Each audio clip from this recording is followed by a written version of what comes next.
en el libro de Santiago, capítulo 4, versículos 5 al 10. Vamos a leer.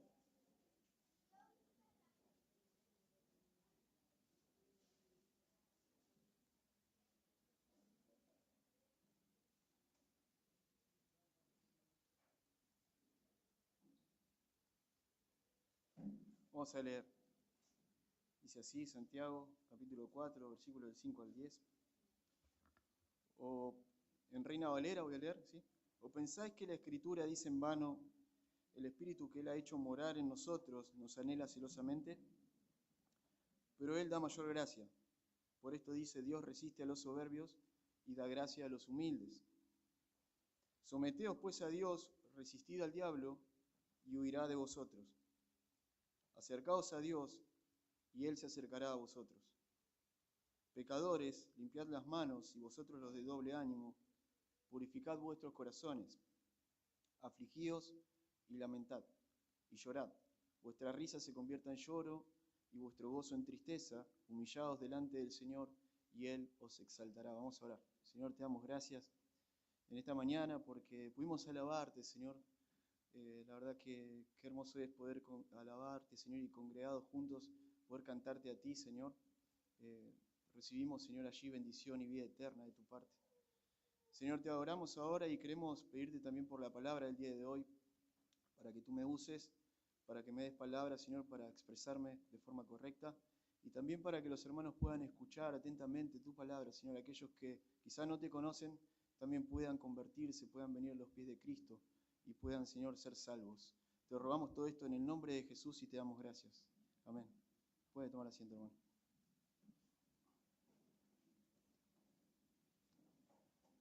Para comenzar, obviamente, siempre hablamos del contexto, ¿no? De lo que fue el contexto, lo que fueron los pasajes anteriores al pasaje del día de hoy.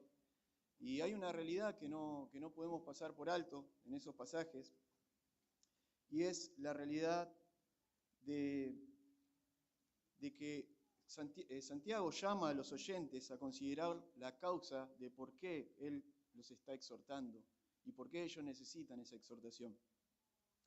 Ellos estaban, si usted lo recuerda, estaban siendo llevados por sus pasiones. Ellos estaban siendo llevados al punto de envidiarse unos a otros, de codiciar lo que otros tienen, ¿sí? De matar en su corazón a su prójimo.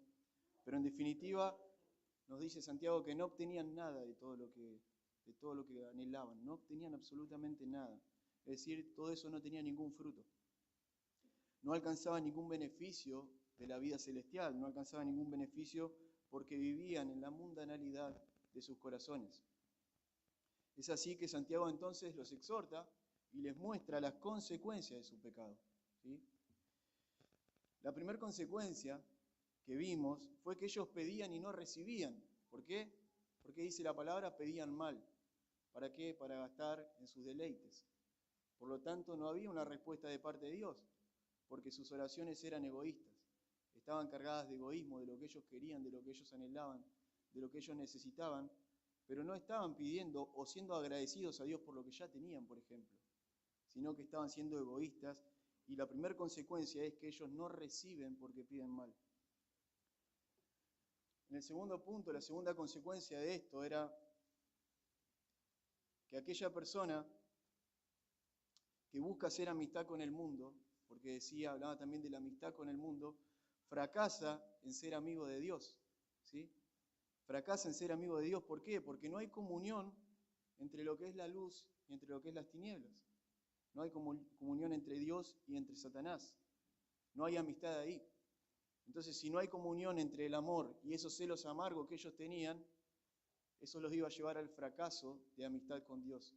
Ellos estaban, en vez de siendo amigos de Dios, siendo enemigos de Dios, y Santiago los exhorta, obviamente, a que ellos abandonen esa práctica de celos, de envidia, de contención, para poder ser amigos de Dios, para poder verdaderamente tener una amistad con el Señor. Son exhortados a esto.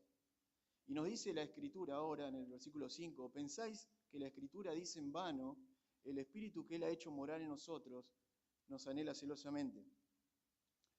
Santiago nuevamente en este pasaje lo que hace es volver a preguntar. Vieron que siempre Santiago está preguntando, constantemente él pregunta, y acá vemos otra pregunta de Santiago. ¿O pensáis que la Escritura dice en vano, el Espíritu que él ha hecho morar nos anhela celosamente? Los hermanos obviamente de ese momento conocen la respuesta y saben cuál es la respuesta a esa pregunta retórica, pero para nosotros es algo difícil responder a esta pregunta. Es algo difícil entender este pasaje. Este pasaje es uno de esos pasajes que son muy difíciles de comprender, que no es fácil. Gracias, Johnny, me dejaste este pasaje. No es fácil de comprender. Pero tiene dos formas de interpretación, ¿sí? Una de las formas de interpretación que tiene este pasaje es que, debido al contexto, ¿no? Santiago está diciendo, está parafraseando primeramente Santiago. ¿Por qué digo que es difícil? Porque no encontramos algo que en la Escritura, en el Antiguo Testamento, diga literalmente las palabras que Santiago está reproduciendo. Él dice, como dice la Escritura, ¿no? Dice él, o pensáis que la Escritura dice en vano, y cuando vamos a la Escritura del Antiguo Testamento, no lo encontramos justamente ese pasaje, por eso es un parafraseo que hace Santiago aquí, tomando una idea del Antiguo Testamento y trayéndolo al Nuevo. Y en esta idea, en este contexto que está pensando Santiago, ¿qué es lo que puede estar pensando él para hacer esta pregunta? Y algunos pensamos que el texto del cual Santiago habla se refiere a que Dios es un Dios celoso de sus hijos y desea que ellos no estén a dos aguas, sino que estén solamente con Dios, que no estén a dos aguas, ¿no? ¿Cómo dice el texto? Dice, ¿o pensáis que la Escritura dice en vano el Espíritu que Él ha hecho morar en nosotros nos anhela celosamente? Acá la idea es entender a qué se refiere cuando habla del Espíritu, si está hablando del Espíritu de Dios o si está hablando del Espíritu del hombre. Si nosotros comprendemos, vemos por los pasajes del Antiguo Testamento que Dios es un Dios celoso, que Dios ama a su pueblo, que quieren que sea solamente para Él, podemos dar una interpretación así, pero en realidad vamos a optar por pensar de que el Espíritu no sería el Espíritu de Dios en este caso, sino el Espíritu del hombre, ¿sí? Porque en el espíritu del hombre conviven malos deseos.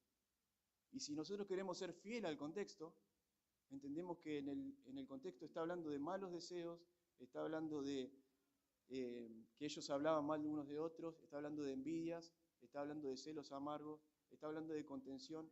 Y todo esto no está en el espíritu de Cristo, en el espíritu de Dios. Todo esto lo vemos en el espíritu del hombre, en la persona, en nosotros.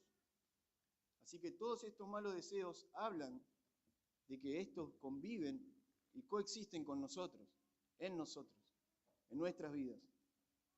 Entonces, estos deseos que hacen se ponen en contra de los deseos del Espíritu Santo, de los deseos de Dios. Y entonces nos dice el texto, lo leemos nuevamente, dice, ¿o pensáis que la Escritura dice en vano, el Espíritu que Dios hizo morar en nosotros nos anhela celosamente?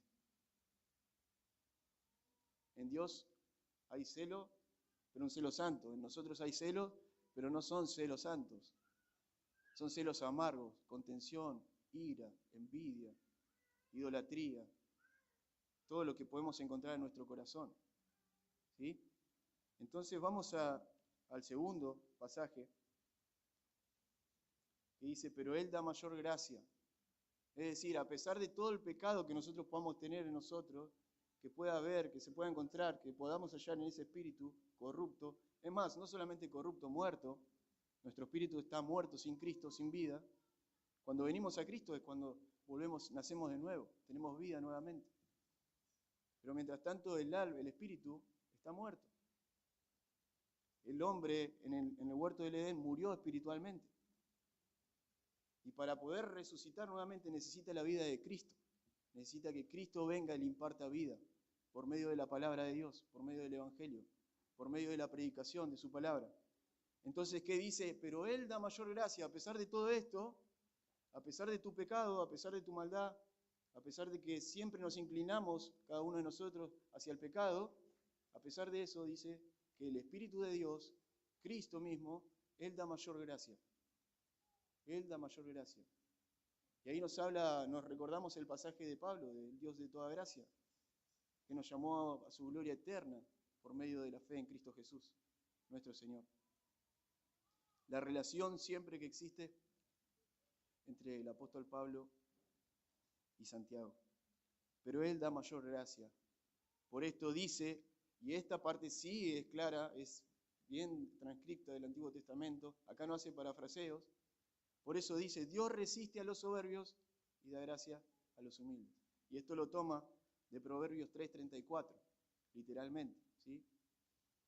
En este caso sí, Santiago no nos las hace tan difícil acá y pone de dónde saca esto, ¿sí? De Proverbios 3:34. Cada uno de ellos tiene la necesidad urgente, entonces, de desechar la soberbia, de abrazar la humildad, de dejar de lado toda la corrupción de su corazón a través de esta exhortación que Santiago les hace. Ellos tienen que dejar de resistir a Dios, ellos tienen que dejar el orgullo de lado y alcanzar el bien y la misericordia que está para ellos, ¿sí? Acercaos a Dios, dice más adelante, y Él se acercará a vosotros. Esta es la misericordia que se ve de parte de Dios, de parte del Señor. Que el Señor los sigue llamando a pesar de su pecado, a pesar de su corrupción. El Señor sigue llamando a estas personas a través de este ministro de Dios, Santiago, para que ellos se arrepientan y confíen en el Señor. De la misma manera, hermanos, el Señor nos llama a cada uno de nosotros. Nos llama a cada uno de nosotros constantemente.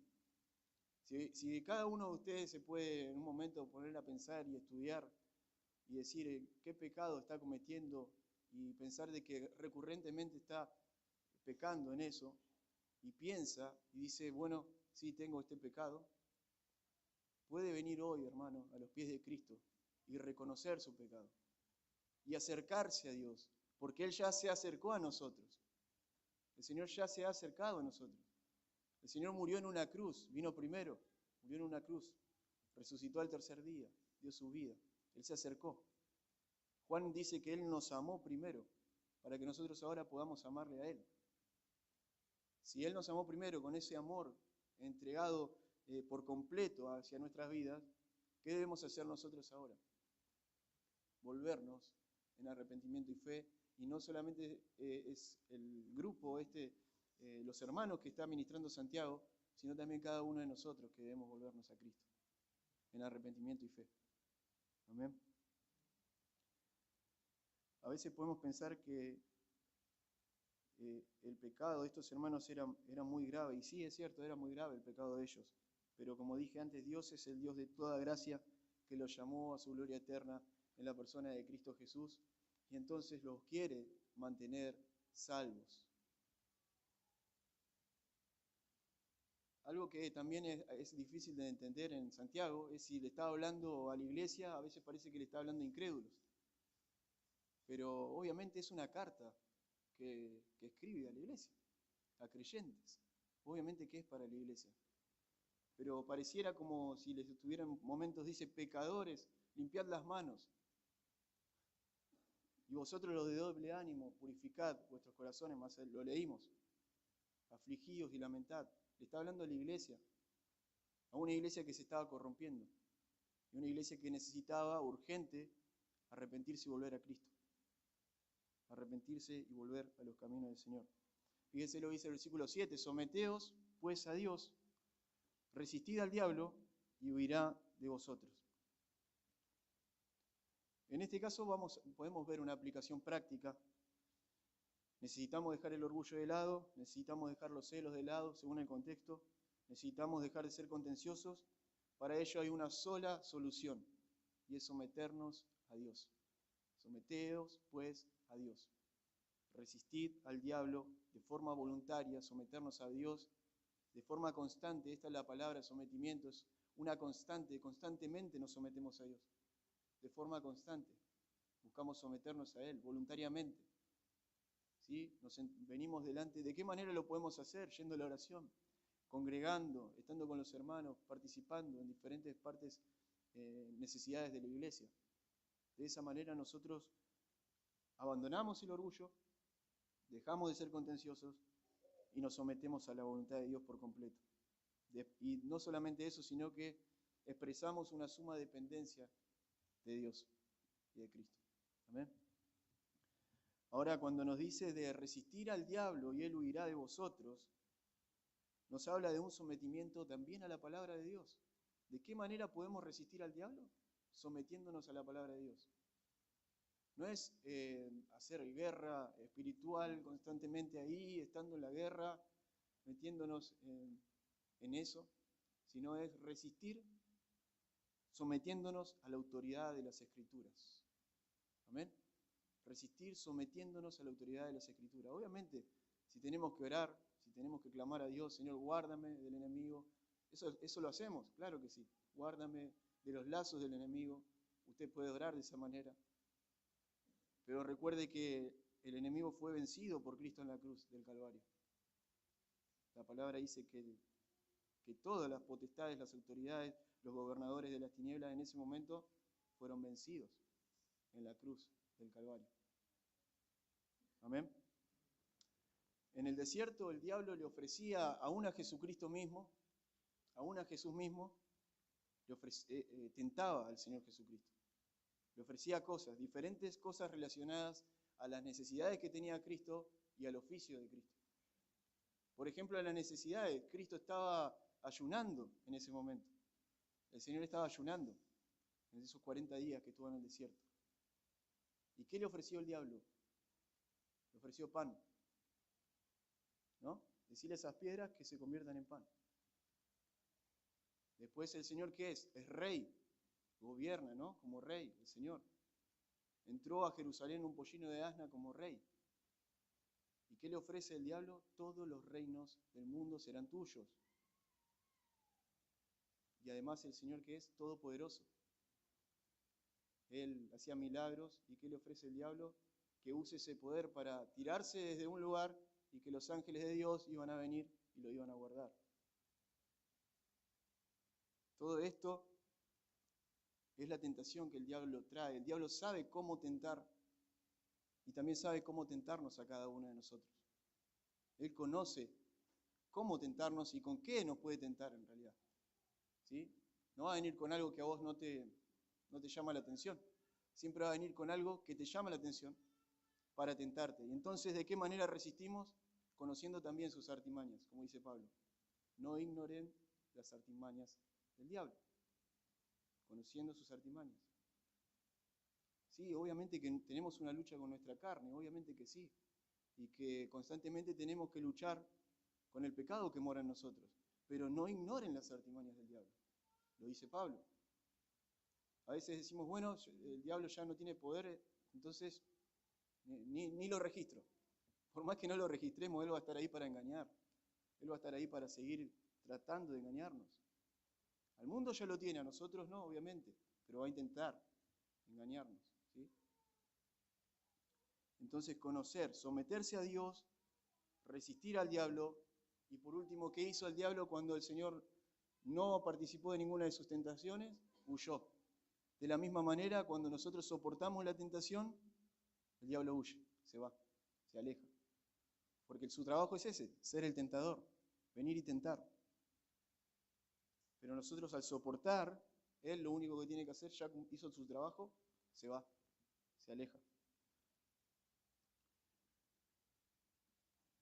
Acercaos entonces, dice a Dios, vamos a leer los 3 versículos. Acercaos a Dios y Él se acercará a vosotros. Pecadores, limpiad las manos y vosotros los de doble ánimo, purificad vuestros corazones. Afligíos y lamentad y llorad, vuestra risa se convierta en lloro y vuestro gozo en tristeza. Humillaos delante del Señor y Él os exaltará. Podría sonar soberbio en que nosotros le hacemos un favor a Dios al acercarnos a Él. Entendiendo la soberanía de Dios y entendiendo el llamado irresistible que Dios hace a nuestras vidas, comprendemos que antes que nosotros pudiéramos amar a Dios, como dije antes, fuimos amados por el Señor, como dice Juan, 1 Juan capítulo 4, versículo 19. Entendemos entonces que el amor comienza en Dios y qué alivio es pensar en esto. Que el amor empieza en el Señor. Que existe un Dios que ama y que antes de que nosotros podamos amar, Él nos amó primero. Pero sin embargo, el mandato de Santiago sigue ahí. Acercaos a Dios y Él se acercará a vosotros. Es algo que tenemos que hacer. Es un mandato que tenemos que cumplir. Es una orden que está dando Santiago. Acercaos a Dios. Que nos acerquemos nosotros voluntariamente. Acercaos pues a Dios y Él se acercará a vosotros. Sigue estando ahí el mandato. Pero ¿de qué manera nosotros tenemos que acercarnos? Ahí es donde marcamos la diferencia. En la manera en que nos acercamos. No irreverentemente. No de una forma irreverente. Bueno, me acerco a Dios, sí, ¿qué hago? Acá estoy, Dios. ¿Qué necesitas? No, Él no necesita nada de nosotros. Nos acercamos a Dios porque hemos pecado contra Dios. Nos acercamos a Dios para encontrar nuevamente el perdón del Señor, para hallar misericordia, sabiendo que Él es misericordioso. De esa manera nos acercamos a Dios. El versículo 9 nos explica la manera en que nosotros tenemos que acercarnos a Dios. ¿De qué manera nos acercamos? Dice, afligíos y lamentad, y llorad. Vuestra risa se convierta en lloro, y vuestro gozo en tristeza. Hermano, déjeme decirle que ante todo esto, si usted no conoce de Dios, pensando un poco también en el versículo anterior de resistir al diablo, eso no es para usted. Si no conoce de Cristo, no va a poder resistir al diablo. Si usted no conoce del Señor Jesucristo, no se ha arrepentido, usted está bajo el poder del enemigo. Usted va a resistir al diablo solamente si se arrepiente de sus pecados y viene a Cristo. Quizá ni siquiera pensó en ningún momento de resistir al diablo.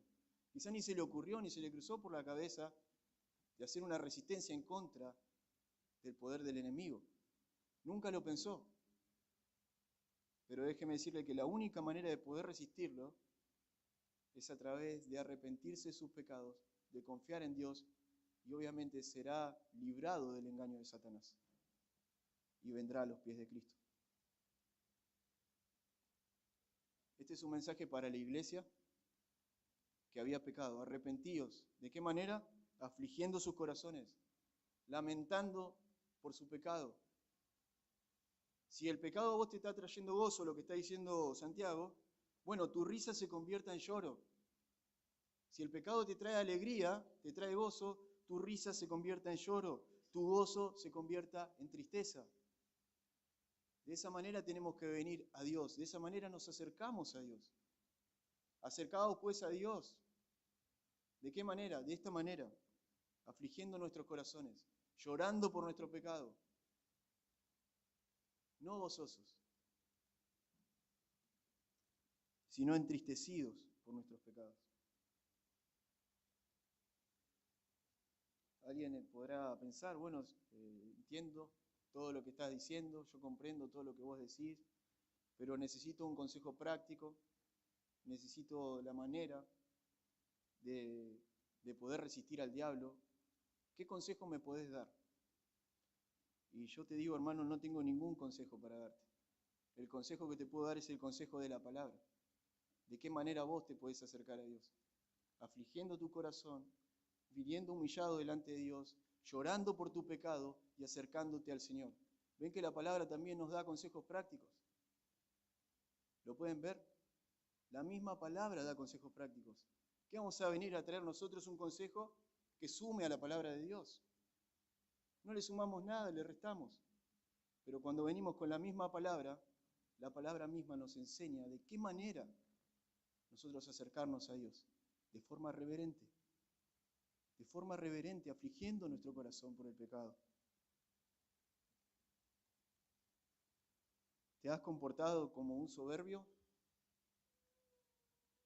¿Te has comportado pecaminosamente contra Dios? ¿Fuiste orgulloso en contra de Dios? La respuesta es el versículo 9. Afligí tu corazón ante Dios. Afligí tu corazón delante de Él. Lamentá y llorá por tu pecado. Versículo número 10. Y vamos finalizando. Vemos cómo Dios nos ha dado promesas también. No es solamente afligir por tu pecado y llorar, sino recibí el perdón de Dios, recibí la promesa de Dios, recibí la gracia de Dios. Gozate ahora sí, pero no en el pecado, en tu Señor Jesucristo, en aquel que te dio salvación, en aquel que te dio vida eterna. Humillaos delante del Señor, y Él os exaltará, dice. Humillaos delante del Señor, y Él os exaltará. Lo que vemos en este último punto es que Dios nos da promesas. ¿Cómo Él lo hace? ¿Cómo Dios nos exalta? La Biblia lo enseña de muchas maneras. Hay muchas maneras en que Dios exalta al humilde. Hay muchas maneras en que Dios exalta a la persona que abandona el orgullo. Pero aquí, en este contexto de Santiago, la exaltación se refiere a que Dios perdona nuestros pecados. Qué alivio para cada uno de nosotros. Que podamos acercarnos a Dios y que Dios perdone cada uno de nuestros pecados. Esa es la exaltación que trae el Señor Jesucristo. La exaltación es que Dios perdona todos nuestros pecados, limpia nuestras almas de pecado con su sangre, vigente ahí en la cruz. Nos llena de gozo a través de lo que Él hizo por nosotros y nos viste con la ropa de la salvación. Qué glorioso es esto. Si hemos pecado contra Dios, si has pecado contra Dios, y obviamente que sí, cada uno de nosotros pecamos. La idea del día de hoy, la exhortación del día de hoy es: ven a Cristo, arrepiéntete de tus pecados, confía en el Señor y sé salvo. Recibe también el perdón que Dios te trae a tu vida. Pero no puedes venir a Cristo con un corazón orgulloso. No puedes venir a Cristo con un corazón diciendo, bueno, sí, te necesito en algunas áreas de mi vida, pero no en estas áreas.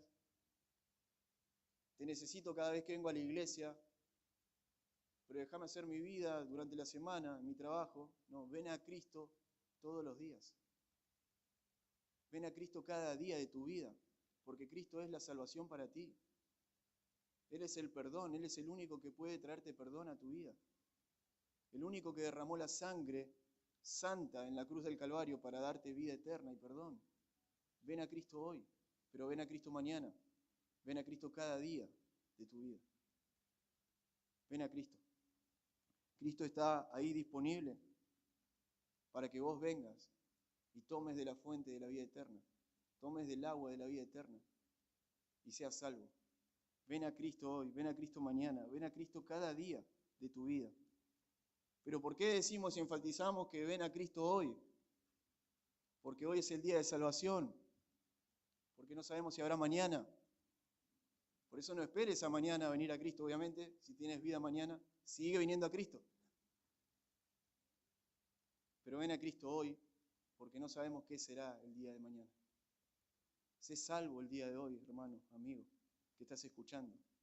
Confía en el Señor Jesucristo, reconócelo en todos tus caminos y Él te exaltará cuando fuere tiempo. Amén. Vamos a orar. Señor, te damos gracias por tu palabra. Gracias, Señor, por todo lo que tú permites que podamos escuchar y aprender. Perdóname, Señor, por quizá a veces no desarrollar algunos puntos